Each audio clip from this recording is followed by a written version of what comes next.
F-bombs are armed and will be dropped. All right, so the last 2 weeks have been very dramatic for me. In a good way, but dramatic just the same. Uh, the fall of Iran is either it's coming or it's come. It's hard to really tell.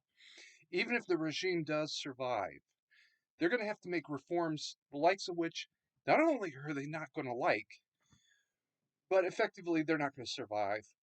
Yes, the Ayatollah will still be in power, but that's not going to be saying very much, to be honest with you. So, first of all, where are we? How did we get here? And where are we going? Or, more to the point, where are they? How did they get there? And where are they going? This kind of starts in 2009. All right. And there was a presidential election. Now, in uh, Iran, the president is mostly just public speaker role. And there was irregularities so bad that everybody could hear about it. But who cares, right? A corrupt election in Iran? You don't say, right? Iranian people were not happy. And they were marching up and down the street. These marches were really only meant to tell the regime, hey, we know what's happened. You're not fooling us. And we don't like it. That's it. They knew they couldn't do anything about it, but they wanted the regime to know they knew. And that's all they wanted. Okay. Well, during one of these protests, a young woman named Nida Agia Sotor, I believe, uh, was just brutally shot, murdered, uh, and there's video of her death. Okay. This led to a lot of protests in Iran about the treatment of women in general. And the biggest way they protested was they stopped wearing their hijabs. All right. In the United States, this wouldn't even catch attention. In anywhere but Iran, Saudi Arabia, um, Afghanistan, a couple of the really extreme Islamist countries, nobody would have cared. People would have just been like, yeah, sure, great, whatever. But in Iran, this was a big, big problem. In the midst of those protests, there was a young woman, Masha Amini. All right. What really happened that day is very much a question because there has never been any kind of video of what happened produced by anybody. There's just a narrative. That's it. For all I know, she was just standing there waiting to cross a fucking street. All right. What happened, the undisputed part, she was arrested for improperly wearing her hijab. Not for not wearing it, but for improperly wearing it. Sources that I trust have said that in well, everybody agrees that she died in police custody, and even the Ayatollahs, the regime in general, has admitted that, yeah, she died at the hands of police. They admitted it by, at the time, saying that they were going to disband the morality police. A little more on that in a moment. But at any rate, sources that I trust say that the rape is what actually killed her. That there were injuries consistent with being anally and orally raped. So severely that that's what killed her. The official narrative, however, is ligature, strangulation. And at the time that it first happened, that was the regime's story. It's, well, she hung herself in her prison cell out of shame. No, that's not what happened, buddy. Be all of that what it may.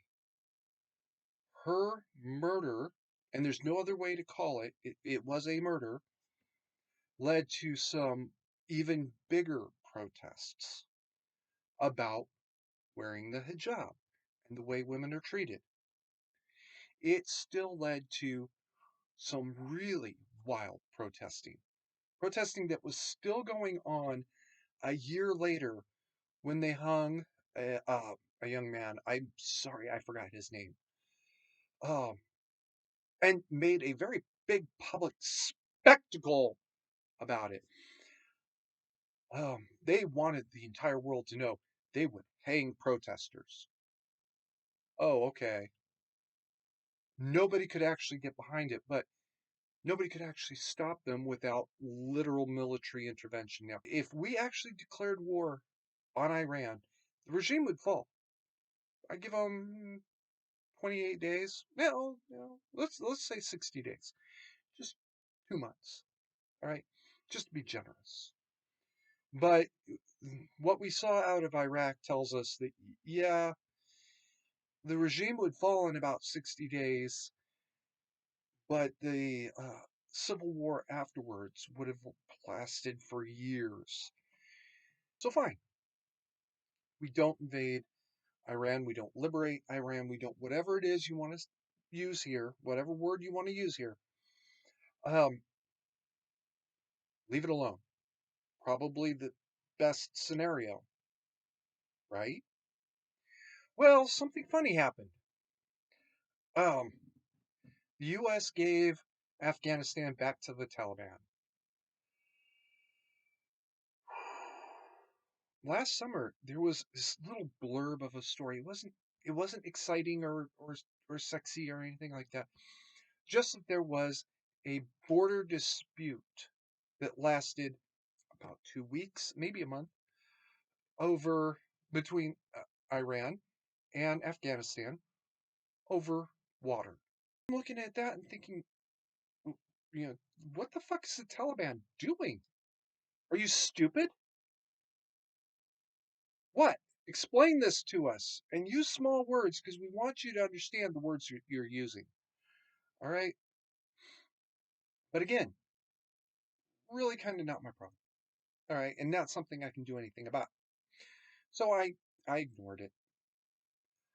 Um, Over the summer, a drought hit Tehran that was so severe that water rationing had begun, and they were looking at possibly raising the water rationing. All right.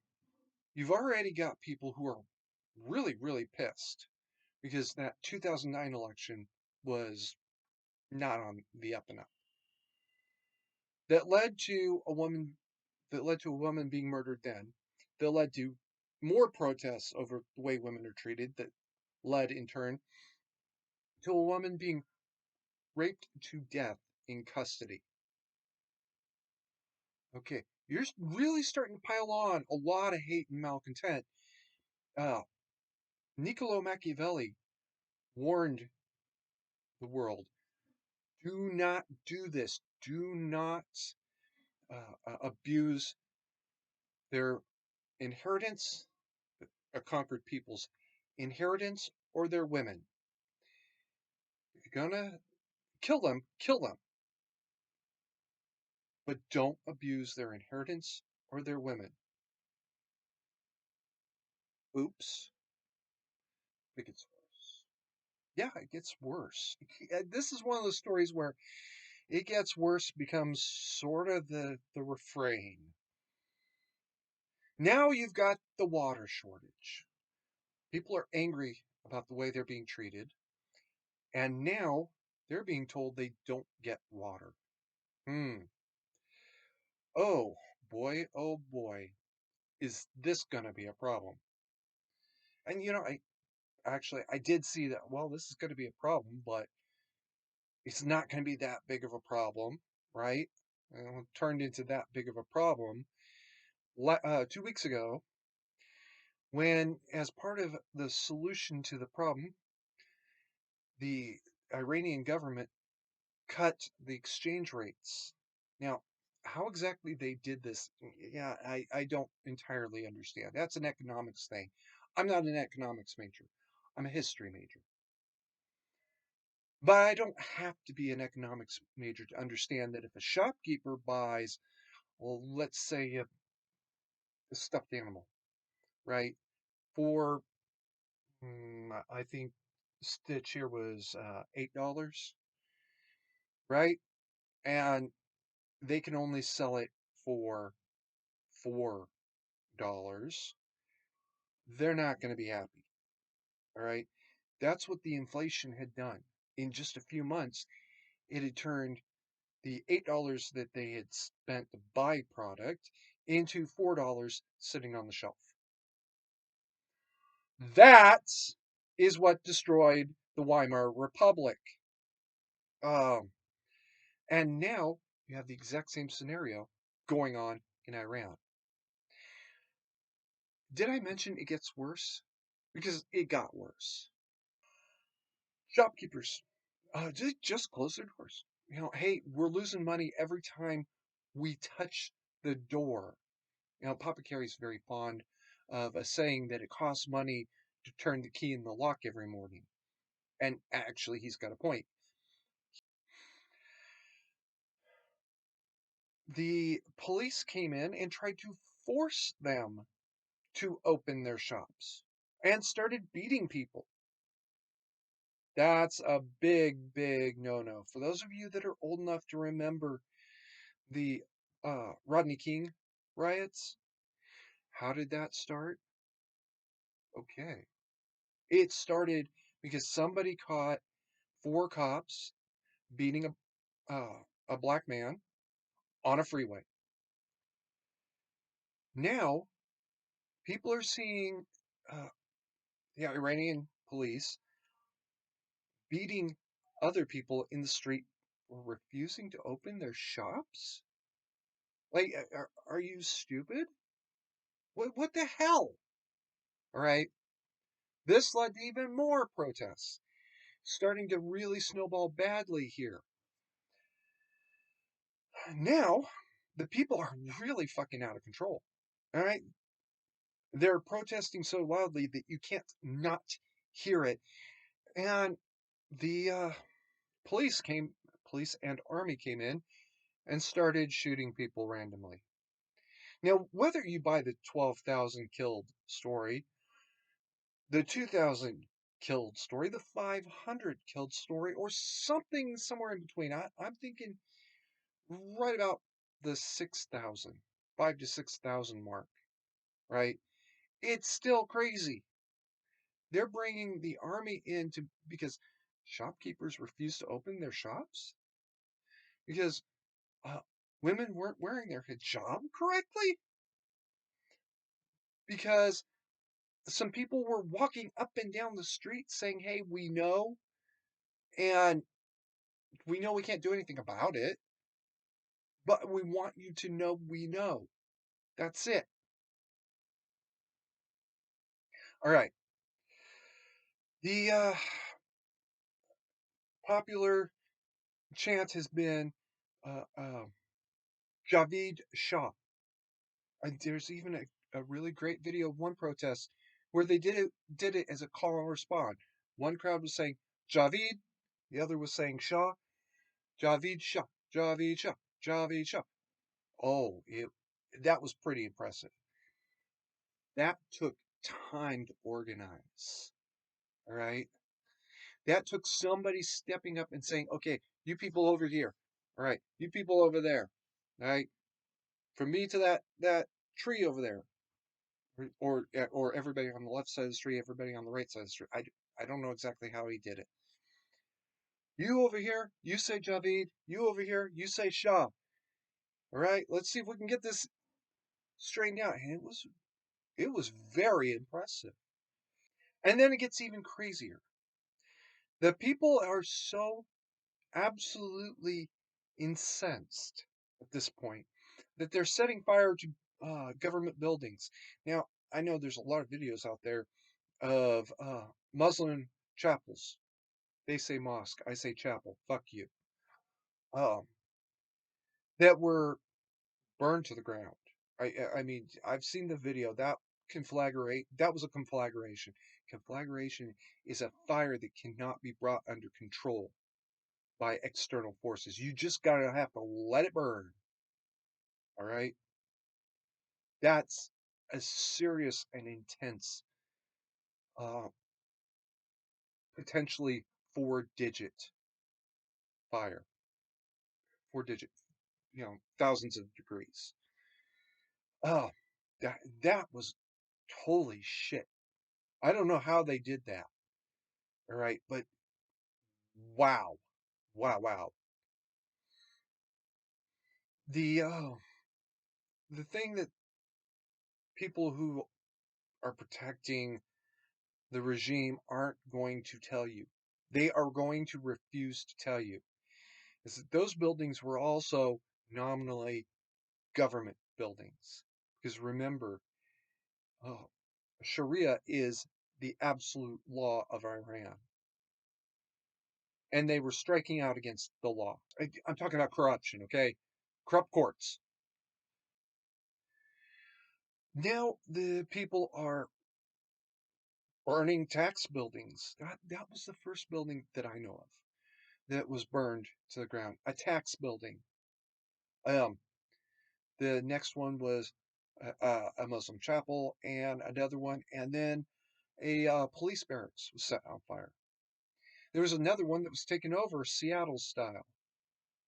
I've been posting on Instagram and Facebook mostly with the words, had the founders foreseen the future, they would have written a very different Second Amendment. A well-protected public being necessary to the security of a free state. The duty of the people to keep and bear arms shall be enforced. The first purpose of the Second Amendment was to enable the people to meet unlawful force with like force. That's my core belief. At the end of everything else, that's the thing I actually believe.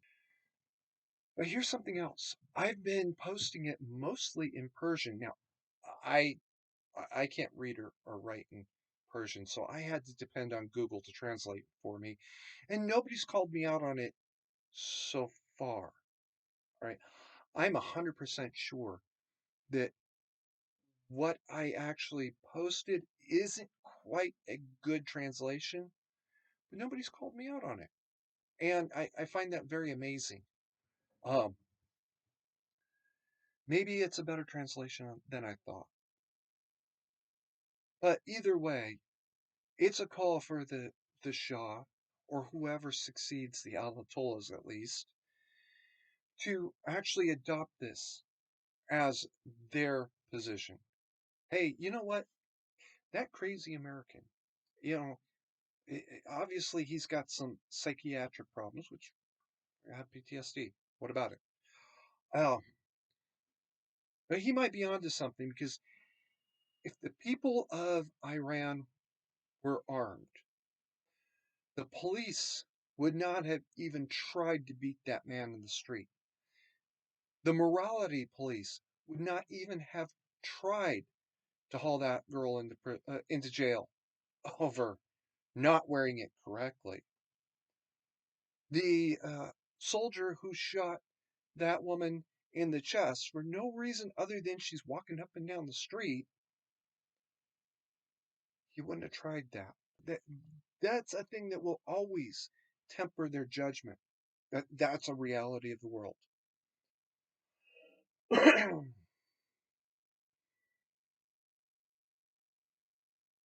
They will always know that the people, if they fuck around, people will give them the opportunity to find out. What's going on in Iran right now would not be going on. Period. It would not be happening. Those people were able to be armed and say, no, this is not going to work anymore. The regime was able to get away with it because the first thing they did after they came to power was disarm the people. Excuse me. They got through the tumultuous settling of other scores, which has been detailed rather exceedingly well by other people. I'll let them talk about that. Um,